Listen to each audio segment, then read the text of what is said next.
Hey guys, Adam here with AmericanMuscle.com. Today I'm bringing you a detailed overview and installation of the Pedders Sports Ryder front and rear lowering springs available for all 2005 to 2014 Mustangs. So in this video, I'll be going over the benefits of adding a set of lowering springs to your Mustang, the very specific application these are built for, and of course the styling and appearance of the drop you can expect when added to your suspension.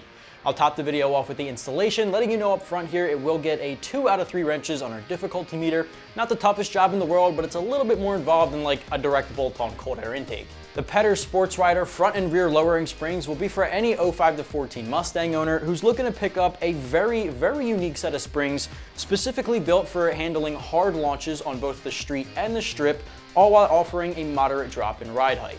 Now, this particular set of springs I have here from Pedders is currently the only option available on our site that offers a progressive front end and a linear rear. What that basically means is the progressive front end will adapt more to hard turns, say on the street, while the back end with the linear springs will be more predictable, better for hard launches like on the strip.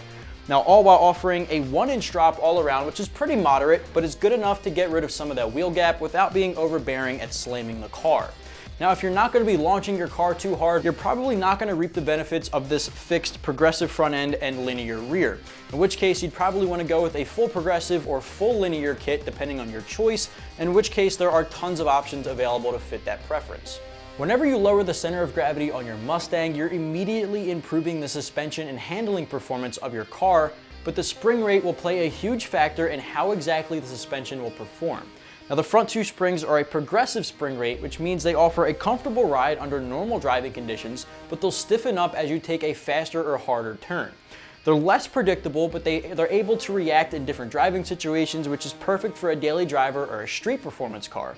Now, on the back end here, the linear rear springs are going to be more predictable, which allows the driver making hard launches, like at the drag strip, to know exactly how the springs will react at all times given a set spring rate or a linear spring rate.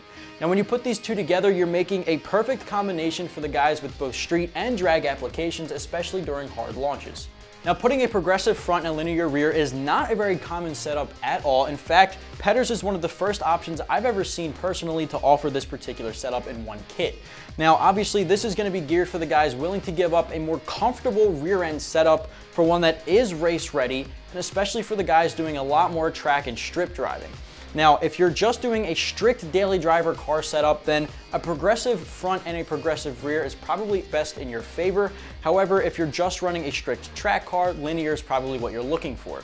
If you are doing a little bit of both and you are constantly launching the car, but you still want a comfortable front end, this is going to be the kit for you. As I just mentioned, this is a very uncommon setup, so finding a different styling and appearance aspect as far as ride height is concerned will be pretty difficult to say the least. Now, as I said in the beginning, this offers a 1-inch drop all the way around the vehicle, which is enough to remove some of that wheel gap without slamming the car too much. You're lowering the center of gravity, which improves your suspension and handling performance, so they'll be a lot more comfortable there.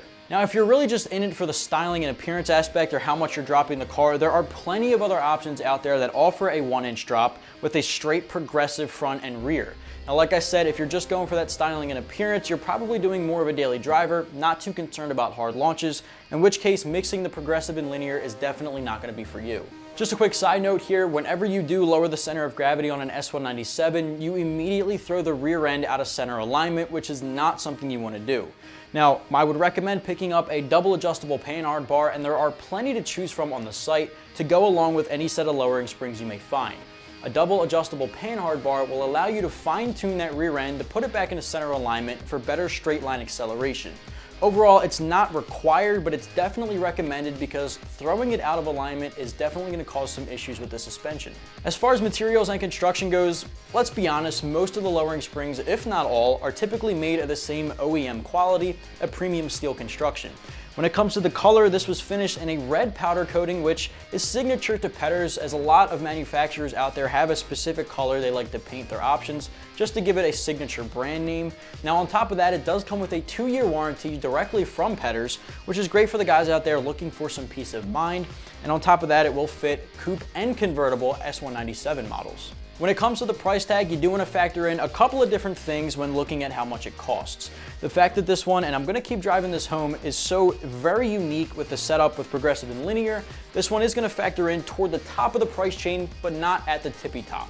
Now, just north of $200, you can take this home for yourself. Since this is very, very specific to a very specific application, you do want to answer the question, do you want a comfortable ride up front with a predictable rear, better for drag launches on the street and strip? If that's a yes, this is perfect for you. If that's a no, or you're not sure, you might want to look at the full progressive or full linear kits available on the market and then determine how low you want to go from there.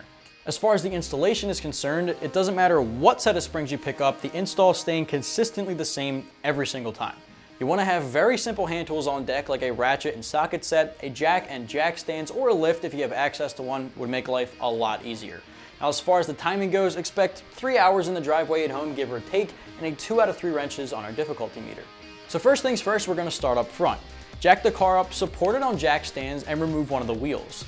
Remove the front caliper by the bolts, and then drop the entire rotor assembly out of the way to gain access to the front strut and spring. From here, you want to jack up the lower control arms, remove the 2 bottom bolts of the strut, and remove the bolt holding on the sway bar end link. Slowly lower down the jack, and slowly is definitely a word of caution, to remove the load on the spring. Once that's loose, you can pull the spring out, swap it out for Pedders, and repeat everything in the exact reverse order, putting it all back together. So once you have the front taken care of, move on to the rear. Same process, just minus the sway bar end link. Now, of course, you're going to jack the car up, remove one of the wheels to gain access to the rotor, remove the caliper, drop the brake assembly out of the way to gain access to the shock and spring. Instead of jacking up the lower control arm, you're going to jack up the rear differential. Once you have that jacked up, you can remove the pressure from the bolt, remove that shock bolt at the bottom, there should only be one, and then of course you'll gain access to the spring. Once you have that taken care of, you can slowly, and again, slowly is a word of caution, slowly lower down the jack to remove the pressure from the spring, pull that out of place, swap it with the Pedders, and put everything back together again. Repeat the process for the opposite side and you're good to go. Like I said earlier, it is going to take about 3 hours worth of time. Very simple hand tools, 2 out of 3 wrenches on our difficulty meter. Just to wrap things up here, if you're the owner of a 2005 to 2014 S197 Mustang, both coupe or convertible, you might be looking for an extremely unique and specific set of springs with a progressive front end and a linear rear. This is going to be perfect for the guys out there with street performance applications and drag applications, all undergoing hard launches more often than not, in which case, if that sounds like you, you might want to check out the Pedders Sports Ryder front and rear lowering springs with a 1-inch drop, available right here at AmericanMuscle.com.